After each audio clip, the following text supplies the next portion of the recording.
Hello everyone, ये स्टामी की Hindi explanation का पार्ट 2 है। अगर आप लोगों को मेरी एक्सप्लेनेशन अच्छी लगी तो प्लीज मेरे चैनल को सब्सक्राइब कीजिएगा। जीड आकर देखती है ये सभी यहीं सो गए थे। फार्म जाने के लिए निकलती है, तभी फाई की कार उसकी कार के सामने आ जाती है। कहती है ये तुम क्या कर रहे हो? फाई कहता है मैं जो भी करता हूँ सामने से करता हूँ, लेकिन तुम्हारा भाई पीठ पीछे वार करता है। जीड को सिला की सारी करतूतों के बारे में बताता है। वो विश्वास नहीं करती। फाई कहता है ये सब तुम्हारे भाई ने ही किया है, मेरी गाय अभी तक ठीक नहीं हुई है। उसे वार्निंग देकर चला जाता है उसकी गाय के पास। यहाँ जीड काम कर रही होती है। यहाँ सिला के चमचे उससे बात कर रहे होते हैं। वो गाय अभी मरी नहीं। फाई तो रात भर सोया ही नहीं। तभी जीड उसे आवाज देती है। सिला उस तीसरे बंदे को जाने को कहता है। जीड कहती है वो आदमी कौन था? पहले तो कभी देखा नहीं। सिला कहता है लोन मांगने आया था। उसकी बात सुन कहती है कहीं तुम गैम्बलिंग तो नहीं करने लगे हो? ऐसा काम करोगे तो पक्का एक दिन जेल जाओगे।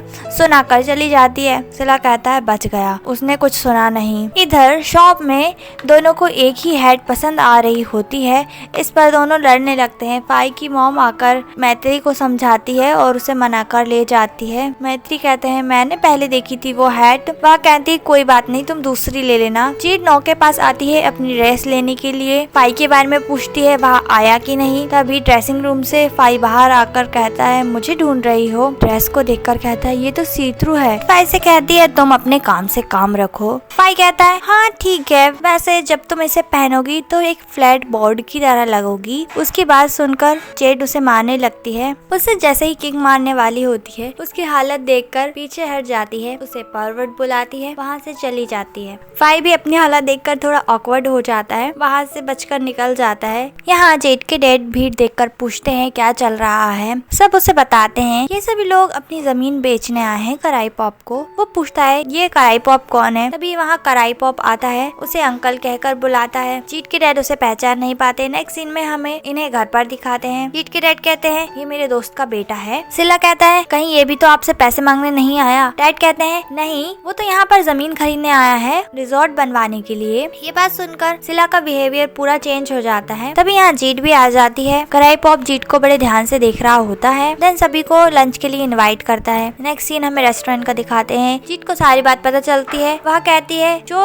हमारा लैंड तुम्हें पसंद आ रहा है वो हम नहीं बेचना चाहते, क्योंकि मैं अपनी फार्म को और एक्सपेंड करना चाहती हूँ उस प्लेस पर। जीड की बात को उसके डैड और सिला सीरियसली नहीं लेते हैं, बात टाल देते हैं। यहीं से लोम भी गुजर रहा होता है। जीड को देखता है, सारी बात जाकर फाई को बता रहा होता है। वो लड़का काफी रिच लग रहा था, उसे बहुत प्यार से देख रहा था। मुझे लगता है वो उसे पसंद करता है। फाई उससे गुस्से में कहता है ये सब तुम मुझे क्यों बता रहे हो? चिढ़कर वहाँ से चला जाता है। साक कहता है क्या फाई सच में जीड को पसंद करते हैं? लोम कहता है क्यों, तुम्हें जानना है क्या? वो ध्यान नहीं देता। उसके पीछे फाई खड़ा होता है। वो जैसे ही पीछे पलटता है देखकर डर जाता है, लेकिन पूछ ही लेता है। फाई कहता है मैं अपने डैड की दुश्मन की बेटी से कभी प्यार नहीं करूंगा। नेक्स्ट सीन में जेड उसकी ड्रेस देखती है। वो देखकर हैरान हो जाती है क्योंकि ये फाई के कपड़े थे। उसमें एक एक्स्ट्रा पार्सल भी होता है। वो खोल के देखती है और उसे फेंक देती है। यहाँ फाई जब अपनी ड्रेस चेक करता है तो वो भी हैरान हो जाता है कि ये क्या है, एंड इमेजिन करने लगता है उन कपड़ों में जेड कैसी लगेगी। सोच कर खुद ही हंसने लगता है। यहाँ जेड भी इमेजिन कर रही होती है फाई उस लड़कियों वाली ड्रेस में कैसे लगेगा। सब इमेजिन करके वो भी पागलों की तरह हंसने लगती है। नेक्स्ट डे ये दोनों अपनी ड्रेस एक्सचेंज करने आए होते हैं। एक दूसरे पर चिढ़ रहे होते हैं। कहते हैं तुम्हारी वजह से ही ड्रेस बदला गई। फाई जेड का कुछ ज्यादा ही मजाक उड़ा रहा होता है। जेड को बहुत ही गुस्सा आती है। वो उसे मारने लगती है। मारने के चक्कर में वो उसी पर गिर जाती है। दोनों एक दूसरे को देखने लगते हैं। जेड उठती है, उसे मारकर भाग जाती है। उसे पीछे पलट के देखती है।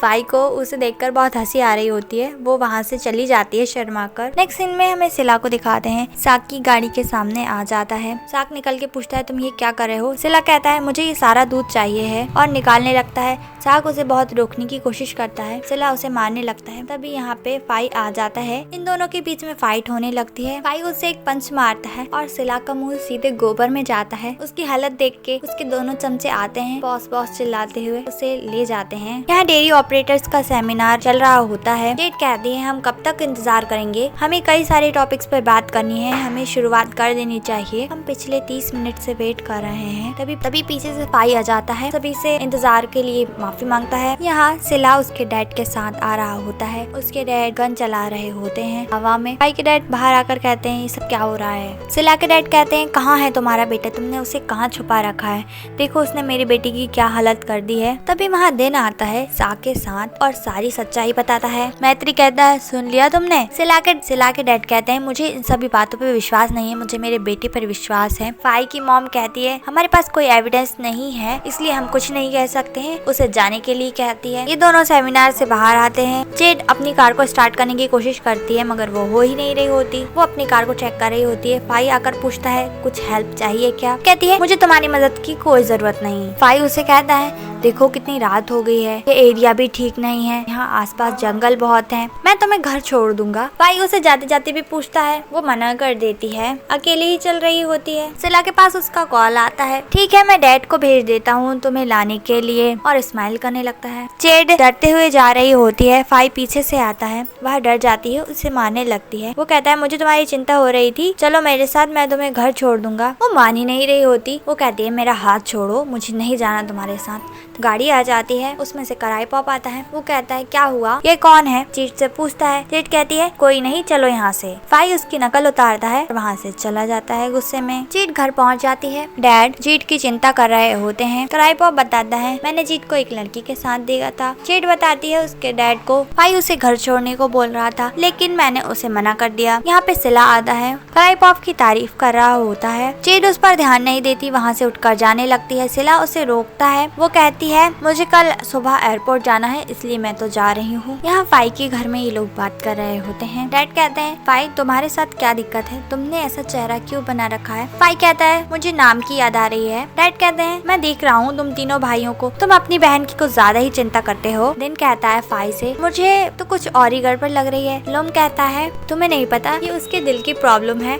वो किसी को नहीं बता सकता। दिन कहता है जेड के बारे में होगी जरूर से। फाई कहता है मैं इन सब चीजों के बारे में नहीं सोचता, तो बस अपने फार्म के बारे में सोच रहा था। वहाँ से चुपचाप जा रहा होता है लेकिन उसके दोनों भाई उसे छेड़ते रहते हैं। नेक्स्ट सीन में फाई जेड से बोल रहा होता है तुम ऐसा कैसे कह सकती हो जेड, मैं तुमसे बहुत प्यार करता हूँ। जेड पलट कर कहती है क्या कहा तुमने, मैंने सुना नहीं। फाई नींद में बहुत तेज चल जाता है आई लव यू जेड, और अचानक से उठ जाता है कि ये मैं क्या सपना देख रहा था। वो अननोइंग लड़की अब मेरे सपनों में भी आके मुझे टॉर्चर करने लगी। सोने की कोशिश करने लगता है। जेड धीरे धीरे फाई के पास आती है। हम दोनों लवर्स हैं। कराई पॉप उन्हें बहुत हैरानी से देख रहा होता है। तभी जेड का सपना टूटता है, वह उठकर बैठ जाती है। कहती है ये कैसा डरावना सपना था मेरा। नेक्स्ट डे ये दोनों एयरपोर्ट पर टकराते हैं। मिल्क उसे देखकर कहती है तुम यहाँ क्या कर रही हो, कहीं तुम फाई का पीछा तो नहीं कर रही? जेड कहती है बिल्कुल नहीं, और वैसे भी अगर तुम्हें विश्वास नहीं है क्यों ना तुम फाई के साथ ही चल जाओ उस पर नजर रखने के लिए। वो कहती हाँ ये बहुत अच्छा आइडिया है। फाई का तो चेहरा ही उतर जाता है ये बात सुनकर। वो कहता है मिल्क मैं बिजनेस के लिए जा रहा हूँ, नेक्स्ट टाइम हम जरूर साथ में चलेंगे। उसे पीछे सुड़ाने की कोशिश करता है। मिल्क मान ही नहीं रही होती। वो कहती अच्छा ठीक है मेरी एक कंडीशन है, अगर मुझे किस करोगे तो मैं तुम्हें जाने दूंगी। फाई बड़ी मुश्किल से उसे मना कर चला जाता है। मिल्क तो सपनों में ही खो जाती है। तभी उसके सामने एक लड़का आता है और उसे कहता है आपकी तबीयत तो ठीक है ना,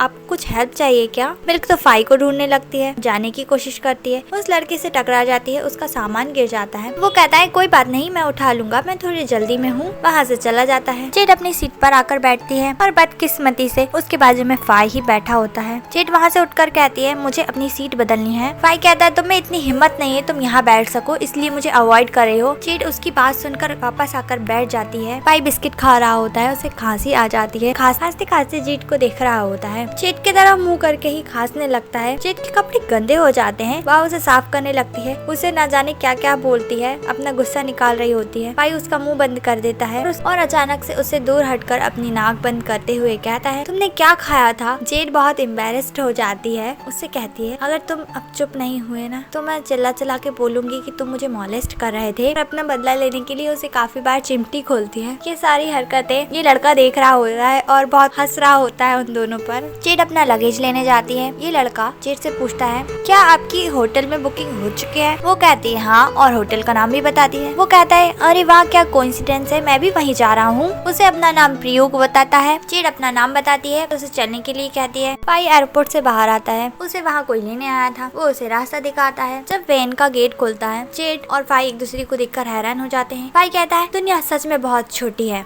जब वैन में ये लोग जा रहे होते हैं, फाई उसकी तरफ गिर जाता है। वो उसे धक्का देती है, उस पर अपना गुस्सा निकालने वाली होती है, लेकिन अपनी इमेज का ख्याल आ जाता है उसे। जेट कहती है प्यूक को देखो वहाँ पर। प्यूक जैसे ही बाहर देखता है, जीत अपना बदला ले लेती है। ये लोग रिजॉर्ट पहुँच जाते हैं। फाई उससे कहता है तुम्हारी आंखें बहुत अच्छी है, तुम एक अमीर बंदे को फंसाने की कोशिश कर रही हो ना। जेट कहती है तुम्हारे मन में केवल बुरे विचार ही आते हैं, अगर मैं किसी से प्यार करूंगी तो पैसों के लिए नहीं करूंगी। उसे मारकर चली जाती है। जेट को उसका फ्रेंड दिखता है, वो जाकर उसे हक करती है। फाई उसे बहुत हैरानी से देख रहा होता है, उसके पीछे जाता है, मगर जेट उसे कहीं नहीं दिखती। तभी पीछे से पेमाई आकर कहती है तुम आ गए। यहाँ याई जेट को उसका कमरा दिखा रहा होता है। याई जेट से कहता है तुम अभी आराम करो। यहाँ पेमाई भी फाई को उसका रूम दिखा देती है।